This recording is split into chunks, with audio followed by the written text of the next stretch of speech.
What's up? Glad you could be here. Twin system recap. We're going to talk about the early weekday games across the system here. Tuesday, Wednesday, and Thursday. Here are the results. Been a tough week.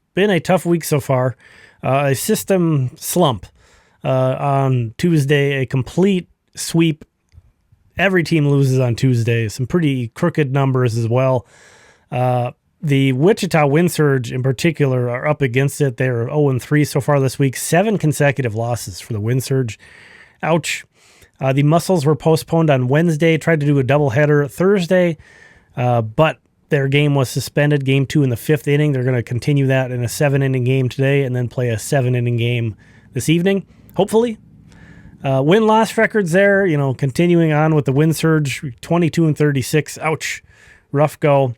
The Saints, though, 36-29, and the Muscles, 33-26, having good seasons. So, moving on to the news and notes, bunch of rehab assignment stuff. Mick Abel started rehab with the Saints. We're going to talk about him. Alan Roden moved his rehab up to Fort Myers. Caden Kendall started a rehab with the FCL Twins. The Twins acquired right-handed reliever Taylor Rashi from the Diamondbacks for cash. And then Cody Morissette, I'm not sure how I haven't gotten that far into researching this new guy yet, but released by the Marlins earlier this month, their former second-round pick in 2021. Twins signed him, and he is with Wichita right now. So, anyway, moving on to the 3 stars of Tuesday. The 3rd star, Preston Johnson for Wichita. You may not recognize that name, a recent indie ball signing from the Mississippi Mud Monsters. That's got to be one of the better names out there. There's a lot of good minor league baseball team names, though, but I like that one. 4 innings, 5 hits, 1 run, 1 walk, and 6 strikeouts for him, adding some pitching depth to Wichita. That's nice. 2nd star, Ryan Sprock, reaches base in all 5 of his plate appearances, 4 for 4 with a walk. This guy's a 405 OBP on the season now in his first full season of pro ball. But 1st star, nobody could touch Khadim Diaw, giving him some FaceTime here. Somebody suggested that idea in the comments that we put a guy's face up when he gets 1st star. So I didn't happen to make note of who that was, but shout out if that was you. I'll try to do that going forward. But Diaw, a 2-homer game and a 3-hit day, and he is just tearing it up. Last 20 games, 411 average with a 483 OBP and a 685 slugging. That is an 1168 OPS over 20 games. Also has more walks and strikeouts in that stretch.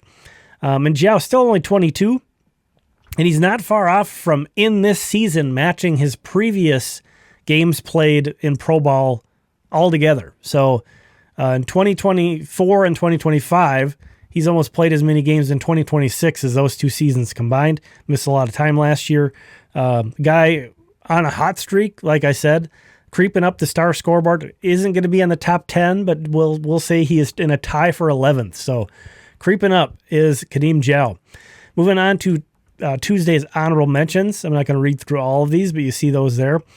This was that tough day, so some of these don't exactly jump off the page, but Jason Wrights had a good outing, and so far since joining the Mighty Muscles in 10 1/3 innings, just 4 hits and 2 walks.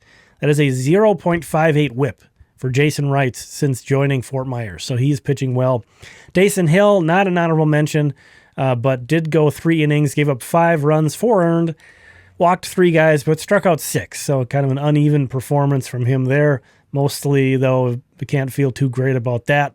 So he's been up against it, and he has had trouble throwing strikes, but, 20-year-old guy, no reason to get too concerned yet, in my opinion.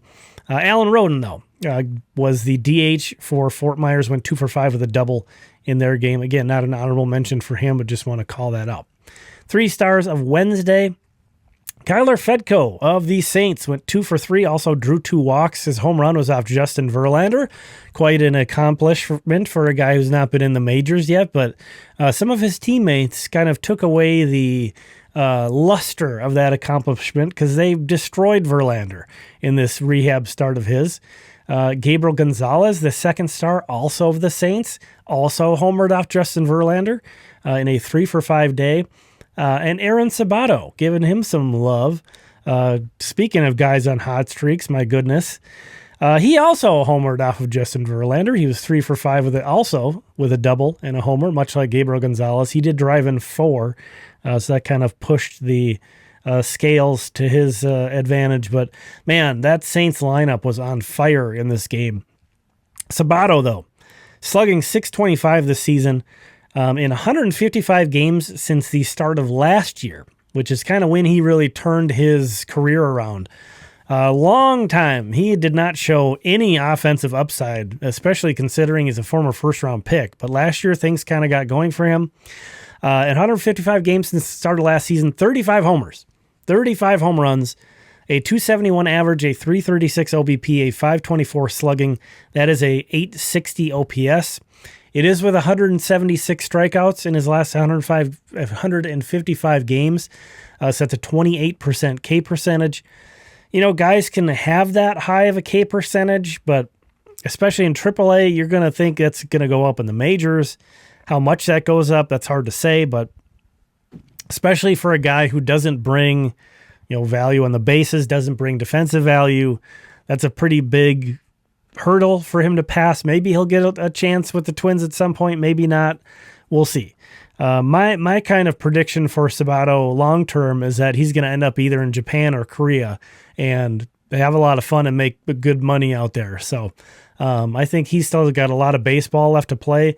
Whether that's going to be in the States, in the majors, I think that's going to be tough for him. But again, has really turned his career around this past 2 years for Aaron Sabato.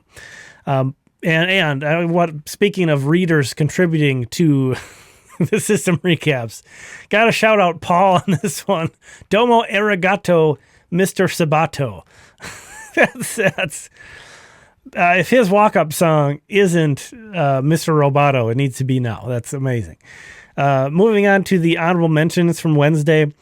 I am including major league guys like McAble, who's on rehab, or Matt Wallner, who is, not on rehab assignment, but a major league guy. I know some people have kind of said that they would prefer not to have that be the case, but again, maybe eliminating rehab assignment guys makes sense, and that would be sort of a hard line that would be able to draw. But when it comes to like a Matt Wallner or Royce Lewis before him, or anybody who gets sent down, really, it's like, well, how are we going to pick and choose who, I just don't want to do that. So anybody playing in the minor leagues, in the full season minor league teams that we talk about, is going to be eligible for the star scoreboard.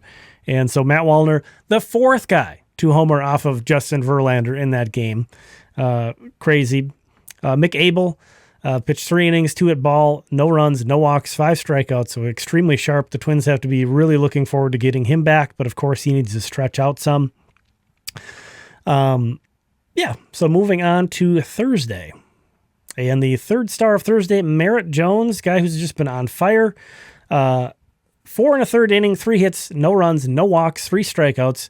So very clean, not exactly dominant with 3 strikeouts in 4 1/3 inning, but his last 6 outings from Merritt Jones, 1.78 ERA, 31 strikeouts, and 25 1/3 innings pitched. He has been on an absolute tear for Fort Myers. Keeps it going here with this start on Thursday. Second star, Riley, quick. Not as clean of an outing as Merritt Jones, but dominant in terms of strikeouts. 9 Ks in 4 2/3 innings. This was the first time Quick has pitched into the 5th inning. And to be honest, it didn't go very well, unfortunately. So I'm kind of shielding a little bit of his performance in that way, because so much of the bad of it happened in the 5th inning, and this was his first time trying to get through 5, which he didn't. You see there was 1 out away from getting out of the 5th, but gave up 3 of his 4 hits were in the 5th inning, including a home run, and 2 of his 3 runs given up were also in the 5th inning. So had been really pitching well up until that point, but again, 9 strikeouts in 4 2/3 innings. He's just been super impressive. But the first star, Kalai Rosario, who has not been particularly impressive this season, unfortunately, having a tough go of it, has been turning things around, though. And on Thursday, 2 for 3 with a homer and 2 walks. So 2 hits, 2 walks. One of them's a homer, also steals a base. Monster game for him. for the win surge. He was on the IL for a little bit, and since returning, he's reached safely. Excuse me, I would say hit, but he's reached safely in all 13 games and has an 887 OPS since returning from that injury. Very crowded outfield picture in St. Paul, though. That's keeping him kind of stuck in Double-A, but he's got to continue to turn things around. Clyde Rosario, though, a guy who can go on crazy hot streaks. Anyway, moving on to the honorable mentions, Austin Voth, pitched really well for the Saints in a tight ball game. This was a game, you saw all those Saints hitters in that slugfest the other day. This game was a 1-0 win for the Saints.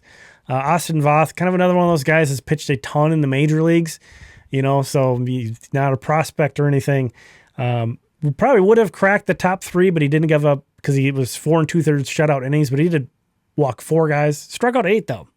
So a very good outing. Gabriel Gonzalez hit a home run in that game in the top of the 9th inning. Top of the 9th inning of his 0-0 game. Gabriel Gonzalez, the only run of the whole game comes on a Gabriel Gonzalez home run. He got a 2-0 breaking ball and just destroyed it. Beautiful, majestic home run for him. He has an 826 OPS since that cup of coffee with the Twins. If you remember, he had I can't remember exactly what it was, but it was under 700. That call-up that he got was basically, we need somebody for like 3 days. You're like the only healthy guy in the 40-man. We don't want to make a 40 move just for a few days. So Gonzalez was sort of the beneficiary of the circumstances. But I was curious if that was kind of going to serve as a turning point for his season, and so far it has. It's not exactly like he's lighting things up or anything, but an 826 OPS since then, so he's doing good. And still, even for AAA, he's young for AAA, so keep that in mind with him. Anyway, Star Scoreboard, here is the updated top 10. Not a whole lot of movement in terms of this top 10, but Aaron Sabato does crack the top 10 with 21 points there at the bottom. Just a guy who has been unbelievably good. And both him and Fedko, it's been just really impressive. Both of those guys started the year on the outside looking in on the bench. And just with all of these injuries and guys who are no longer like Eric Wagaman, who's just not in the system anymore, they had to be patient and they had to bide their time. And man, they have both not, they've taken advantage of every opportunity they've gotten. Fedko even played some second base when the Saints were shorthanded just because he just wanted to get in the lineup. And so it's been cool. It's been cool to see both those guys really take the reins in St. Paul. But, and again, mention that Khadim Diaw is a guy within striking distance now. He's been really hot lately as well. So there you have it. That is the system recap for today. Thanks for checking this one out. Lots of great draft coverage at Limestone Pipeline. Of course, the Twins have the number 3 overall pick. Crazy speculation at this point. It feels wide open all of a sudden about who might end up at number 3. Jamie Cameron delivering tons of crazy value and analysis for us at Limestone Pipeline. So check that out. Draft is coming up here. We're within a month before the draft. So anyway, thanks for checking this one out. I appreciate you. We'll talk again soon.